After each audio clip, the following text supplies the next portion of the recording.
Hi everybody, coming to you live from the Magic Tree Pub in Boardman, Ohio today, where we had the first Youngstown Digital Marketing Meetup of the year 2017. I am Dennis Charlie, founder of DOYO Live Digital Marketing Interactive Design Conference in Youngstown, Ohio. I got a special guest today, riding shotgun, Mr. Jeff Herrmann. Riding shotgun. How you guys doing today? Thanks so much, Jeff, for dropping by. It was a very fun hour and 15 minutes of conversation on Inauguration Day. Hard to compete with inauguration, but we did it. Absolutely. And a very, very fun day talking marketing in the Digital Marketing Meetup, but then also getting an opportunity to step out and come and have our DOYO Live Marketing Show. Today we are talking about social selling, and very excited to have you here because I've been following you for a number of years now, and your expertise in that area is really inspiring, educational, and informative. So Jeff spoke at DOYO Live in 2016, and we're very much looking forward to having him back. But in the meanwhile, Jeff, why don't you give our viewers some context around your background and what you do and all that good stuff? Sure. So it's great to be here today, Dennis. Thanks. The meetup was a lot of fun, had a lot of great conversations, met some really interesting new people. And the bottom line is I view myself first as a passionate content creator, and even though I've had traveled around, have lots of different business experiences, it all goes back to my goal when I was 5 years old was to be a producer for the Children's Television Workshop. So I wanted to be like Scooter running around Sesame Street, just making TV. At least you knew at 5 what you wanted to do. Yeah, right. Well, and so I held that goal. I held the Sesame Street goal really tightly for a long time. Got out of college, realized I wasn't moving to Sesame Street and I wasn't going to shoot video. Right. But lo and behold, 20 years, give or take, later, I am producing video and making programs leveraging the power of video. And that's amazing, and that helps from a brand standpoint and a brand activation, but also from a personal standpoint, because not only is video compelling and the most visceral way to connect with your consumers from a B2C standpoint, but from a B2B standpoint, the best way to break the ice, build trust and credibility, and then become a trusted advisor is with video, and you can do it at scale today, which is amazing. The breakthrough or the barrier to entry has never been lower than what it is right now. Right, correct. I mean, we would not be, how would we have done this 5 years ago, last year, 2 years, 5? We just, from a budgetary perspective, you cannot go and hire a video crew every time that you want to do a video, every time you want to get your message out there and have that conversation. Right. So this is groundbreaking, a groundbreaking arena, and you could do that with written. You can do that with radio, with a podcast, and you can do that with video here as well. Right. Bottom line, and this is, let's throw all the kind of content assets and content types aside. Passion, commitment, and unique perspective, you can build a global audience. And I have a story I can tell about building global audiences, but it's really important to say that the media type or the delivery mechanism or the distribution platform is simply a function of the audience. But what doesn't change, no matter what type you use, what video type or content type you use, passion, commitment, and a unique perspective. And with that, you build, a degree of relationship, and you share your, unique knowledge and expertise, and that those connections really are what really pays dividends down the road. Right on. So here's a little bit of a question I have. You've got this big background. You've been out on speaking at rather large events. Content Marketing World last year in Cleveland, Ohio is a huge deal. 4,000 people attend that. I've been told no, at least. It's been going on for 10 years. I think I've been told a dozen times that I'm not getting into speaking. Well, if you pitched it, they're literally releasing that information. So Content Marketing World is doing the confirmations as we speak. Right. So LinkedIn national conferences as well. So you've got that pedigree, and you talk a lot about social selling. Mm-hmm. So let's just kind of start very basically by your definition and what you explain to people what social selling is. Sure. So social selling, it's very straightforward. It's literally leveraging your social network to build connections and to establish more authentic relationships. Okay. Now, LinkedIn's motivation is to sell more software, right? So LinkedIn is kind of the home, or they're the ones that really got the term social selling off to the races and got momentum in that market. Sure. But LinkedIn has an agenda, and their agenda is to sell more LinkedIn Sales Navigator packages or recruiting packages So they really have a very specific, build your connections on LinkedIn and, mine that LinkedIn and make relationships, send in mails, make connections, and just foster the business there. Well, there are a couple issues around that strategy specifically, but to the extent that social selling is about the professional relationship, but we always want to take it to the next level and go beyond LinkedIn's agenda and really focus on the fact that anyone, I'll say it once again, if you are a passionate creator or you just have a passion for your products, it's the passion for your products which drives your promotional strategy, not your promotional strategy in and of itself. Right. And so social selling is simply about using that network as the base camp of your operation, but then literally how can you smartly distribute not only your point of view, but then curate others' points of view to drive those connections and hopefully take these online relationships offline to physical consummation. Absolutely. And just to throw this out there for anybody that is, even what I know about it, don't send an invite to somebody on LinkedIn and get that invite accepted, then 5 minutes later send them a solicitation to meet. Right. You got to date them a little bit first. Right. Yeah, exactly. That's the dating analogy applies. Absolutely. Right. But one of the things that I do on a consistent basis is that even though you can only email or call somebody so many times. Right. And what I do in between there is I leverage my social media very purposeful to create additional touch points in the liking, sharing, and commenting in between the emails and phone solicitation. Right. That's called socially surrounding somebody. And I was just walking through that process this morning. So it's social media. It can be, I have a 4-level model that I've built before.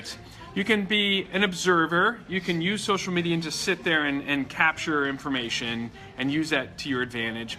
You can be a participant in social media where you can sit in the stream and like and share and comment and do all those nice things to kind of keep the relationships percolating, if you will, and just kind of build momentum. That's great. That's wonderful.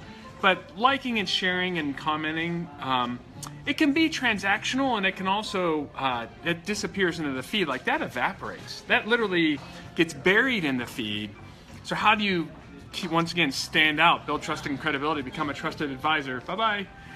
It's the curation is the level 3, I call it. So if you're a curator, if you're taking the time to aggregate industry insights and sharing them with your connections, being a valuable resource, you start on that road to trusted advisor. And then the final level is creation. So if you are a content creator and you have original thoughts and unique knowledge and expertise that you want to share, that's really when your social selling just takes it to a whole new level, because then not only are you leveraging your network, but you're adding tons of value. And once again, it's all about adding value and not taking from the network, but giving to the network. And those who give will get paid in return. Great advice. Everybody, thanks for dropping by today. This is the DOYO Live Digital Marketing Show. And we have a special guest with us today, Jeff Herrmann.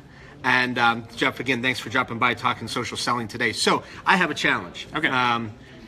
I have a digital marketing conference last year. We managed to sell out the event. We had a lot of locally civic-minded sponsors in year one. Mm-hmm. And we're going to bring a lot of those people back. And the civic-minded sponsors are very important to the success and the health of the conference and for the community as well. Right. But we also know that there's a $5 billion plus market in the marketing technology space that's out there today. And that is the beauty of live video. Our rig did not work. We're going to try this one more time. So get some duct tape? Yeah, right? Yeah. So we know that there is the $5 billion marketing technology space. The question that I have is, how do I start to tap into the relationships at the Marketo, at the HubSpot, at the Oracles of the world and Eloqua, MailChimp, those sorts of organizations that I want to attract the eyeballs and the attention to try and pull them in for sponsorship. My goal is 5 this year. I have begun to prospect through LinkedIn and identified who I think are the right people. Let's start with Twitter for a second. Appropriate or inappropriate for me to send @ messages and the context behind that to those organizations to get their attention? Very appropriate. Okay. Extremely appropriate. In fact, that's where I would start. So Okay. And the nature of that content is basically engaging them with our blog in relationship to articles that they're on, or should it just be direct solicitation to say, Aliqua looking for sponsors for the DOYO Live Marketing Conference in 2017. And you know the answer to this, right? But I would not directly solicit them. It would, once again, establish a relationship. Just germinate the seeds of the relationship early on with social selling. Ping them, tap them. It's like, hey, how you doing? You know, just warm them up a little bit. And then once you warm them up, then, you know, bottom line, social selling is knowing when to teach and when to sell. And you want to teach them about the opportunities they have if they attend and sponsor DOYO Live in the event. And just work with them through a learning process. And then if they give you the signals back and they give you that they're open for, you know, a conversation, and you go into sales mode. So that's the recommendation. I don't find really limited success, if any, in that mode on Facebook. Yeah, Facebook is great for distributing to your audience, and of course Live is now prioritized in the feed, and so all of our great friends and connections are seeing this video, which is wonderful. Right. But I would say Facebook, you know, it's a great way for engagement, but I would always drive people to more the content repository like a YouTube or other methods. Awareness builder. Right. Now you do something very unique with YouTube, and before you go into a meeting with somebody that you have something set up with, and you record a private YouTube video. Yeah, it's very simple. So I use an unlisted YouTube video strategy. So there are many videos that I'll say will go live. I'll download the video, upload it to my YouTube channel, and just make it public and put some context around it and share it to the subscribers. But in many cases, in preparation for a meeting, to show that I've done my homework and I'm very serious about helping the business, I will, and I'm sorry it's quick and dirty, but it's authentic. I will get my phone, I will open the YouTube app, hit record, talk for a few minutes, or even go from my desktop, because oftentimes I have models that I build in advance of the meetings and talk about strategic planning frameworks. I'll give them a preview of the framework that we're going to discuss, and I'll just set up the agenda, set up some preliminary findings, and just say, you know, in 30 to 90 seconds, you can accomplish a lot. And then upload that video to your YouTube channel, keep it unlisted, and then send the link through an email. Maybe capture a thumbnail of, you know, an image of the actual video itself. Send it in an email and just say, please watch this video in preparation for our meeting. And they simply respect the fact that you've taken the time to do your homework and that you're serious about trying to help them. So that's been very effective. My conversion rate is very high on that. That's approach. a cool tactic that I think I'm going to try here very purposefully and very soon. I'm going to try and rope that into my repertoire. Do I on LinkedIn, I have a premium account. Are you a premium user? Sales Navigator, yes. So that's Uber Premium. Do you utilize InMail, and is it effective? I do utilize InMail, but once again from an education standpoint. So I don't, even though I can send InMails, it's never direct solicitation. Hey, talk to me, I have an offer for you. It's once again, I'd like to connect, and we share a mutual we have mutual interests, or I see you went to Ohio State, or just relate any way possible, because it tells you, here are 3 people that you're connected to, mention them, your university, and then do you typically ask for, like, would you be open to having a conversation? Call to action. Yeah, you ask for the meeting. You just say, hey, let's connect. We share a lot of things in common. I'd love to ask you about XYZ. Okay. You want me to throw another awesome strategy at you? Yes. This is in the Break the Ice camp. So I have a podcast, and in many cases, and I'm going to see you guys. In many cases, this is how I get engagements. And at conferences, this works like a dream. And this is like super extra added value today on this video. If you go to a conference, and even if you have a blog or you write to your blog maybe once a quarter, take a sheet of paper with a list of 3 questions, and actually make 10 copies of that, and go around interviewing people you meet at the conference, and literally approach people and say, hi, I'm Jeff.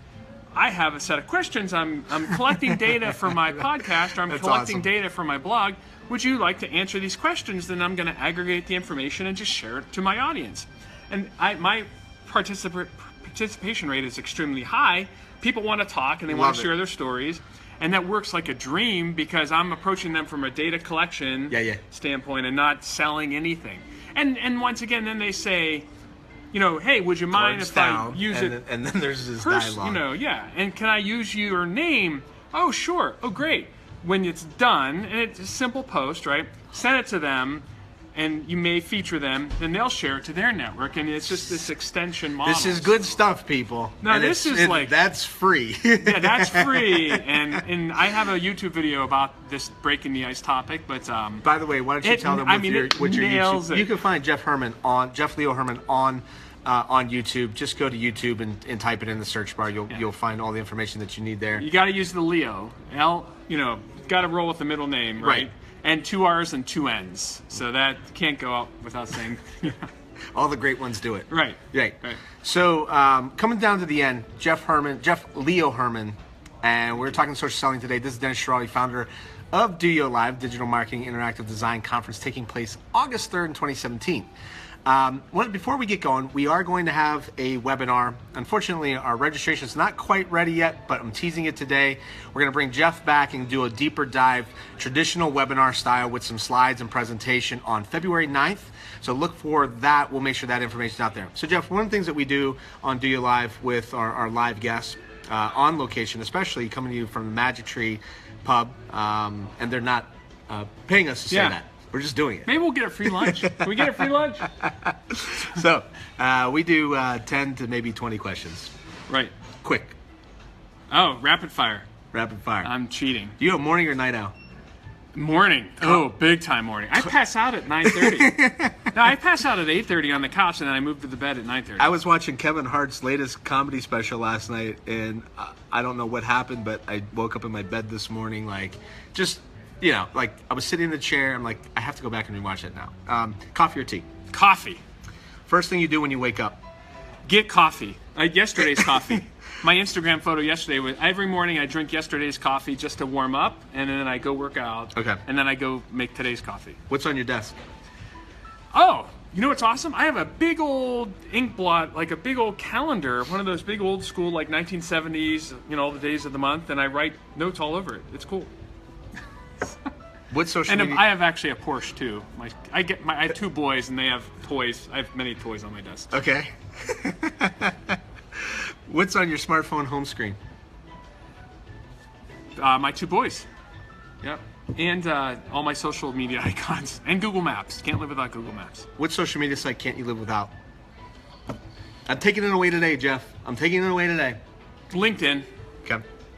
Favorite Facebook is close second. I know this guy, so he doesn't waste time. But if you had a minute in your day to just kind of toss around and waste for a moment, what are you doing? Hitting the whiteboard. Okay. Would you rather be Frank Sinatra or Dean Martin? Ooh, Sinatra. Chairman of the board, huh? Yeah. The burden. That's right. That's right. Dean's fun and light. Yeah. Super talented. But he doesn't have the burden of being intense, the guy. The intensity. Okay. Yeah. Beatles or Stones? Beatles post '69, the Revolver and beyond. So, Revolver is kind of the album I start with the Beatles. I don't do anything before Revolver. Okay. Book you'd recommend that everybody reads? You asked me what day, and I'll give you. I consume lots of audiobooks. That counts. So I would have to say a book that was instrumental in my career development I read 5 years ago, Epic Content Marketing by our pal Polizzi. But I don't know. Cannot go wrong with Joe. You really can't. No, but a really great read is Jocko Willink. And John, this is for you. Get after it, John. But extreme ownership, cut the crap, cut the crying, just do your job and execute like crazy and focus and get things done. All right. Get after it, as he says. What's your favorite guilty pleasure? Potato chips. And if you went and worked out this morning after the coffee, what did you listen to?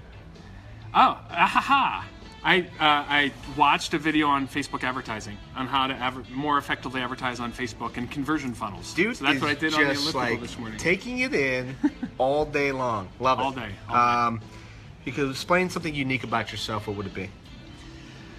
I'm a quota-carrying marketer.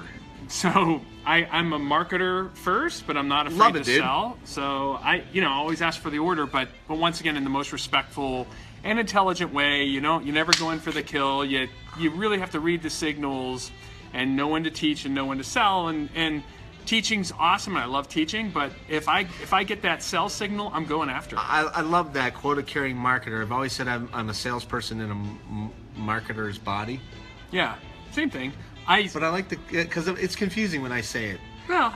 And I confuse myself regularly. I say marketing-minded salesperson or sales-minded marketing person. All right. They both work. Who's biggest influence on you in your life?